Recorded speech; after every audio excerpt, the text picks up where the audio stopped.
வணக்கம். ஆடிட்டர் கிருஷ்ணன் பேசுறேன். CA foundation மே 26 எக்ஸாம்ஸ்க்கு admit card release ஆயிடுச்சு. ஸோ நீங்க எஸ்எஸ்சி போர்ட்டல் வெப்சைட்குள்ள போனீங்கன்னா, உங்களுக்கு அட்மிட் கார்ட் கிடைக்கும். டவுன்லோட் பண்ணிக்கோங்க. அ செக் பண்ணிக்கோங்க. நீங்க கேட்ட எக்ஸாம் சென்டர் தான் உங்களுக்கு கிடைச்சிருக்கா அப்படின்னு சொல்லிட்டு. பிகாஸ் இன்டர்ல மதுரையில வந்து அவங்க கேட்ட எக்ஸாம் சென்டர் கிடைக்கலன்னு பசங்க புலம்பிட்டு இருந்தாங்க. ஸோ ஃபவுண்டேஷன்ல ஒரு தடவ செக் பண்ணிக்கோங்க. மோஸ்ட்லி கிடைச்சிருக்கும். சென்னையில மோஸ்ட்லி கிடைச்சிருக்கு தான் கேள்விப்பட்டுருக்கேன். ஸோ மோஸ்ட்லி கிடைச்சிருக்கும். அப்படி இல்லன்னா, ஒரு தடவ ரீசெக் பண்ணிக்கோங்க. நம்ம கேட்ட எக்ஸாம் சென்டர் கிடைக்கலன்னா, ஏன்னா நம்ம நினைச்சுட்டு இருப்போம் ஏதோ எக்ஸாம் சென்டர் அங்க வேற ஏதோ பிரிண்ட் ஆயிருக்கும். நமக்கு அத பார்த்துருக்க மாட்டோம். ஸோ அத ஒரு தடவ செக் பண்ணிக்கோங்க. அண்ட் டிஸ்டன்ஸ்லாம் எவ்வளோ தூரம்ன்றத கால்குலேட் பண்ணிக்கோங்க. எப்படி கம்ப்ளீட் பண்ண போறீங்க அப்படின்றதெல்லாம் கால்குலேட் பண்ணிக்கோங்க. So all the best for your exams. Hope எல்லாருமே வந்துட்டு மாக் டெஸ்ட்லாம் எழுதிக்கிட்டு இருக்கீங்கன்னு நெனைக்கிறேன். அதுதான் விஷயம். All the best. நல்லா படிங்க. Keep focused.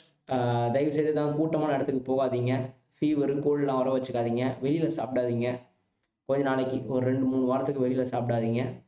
கொஞ்சம் நல்ல தண்ணியா குடிங்க. தாகம் எடுத்தா கூட வெளில தண்ணி குடிச்சிடாதீங்க. கையில பாட்டில் எடுத்துட்டு போங்க.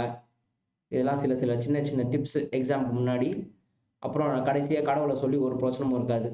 ஸோ ஃபுட் பாய்சன் வராம, த்ரோட் பெயின் வராம, ஃபீவர், கோல்டு வராம பார்த்துக்க வேண்டியது இப்ப நம்மளோட பொறுப்பு. பேரண்ட்ஸ்லாம் பசங்க ஏதாவது கேட்டாங்கன்னா வாங்கி குடுத்துறாதீங்க. பார்த்து பார்த்து சாப்பிடுங்க. நன்றி, வணக்கம்.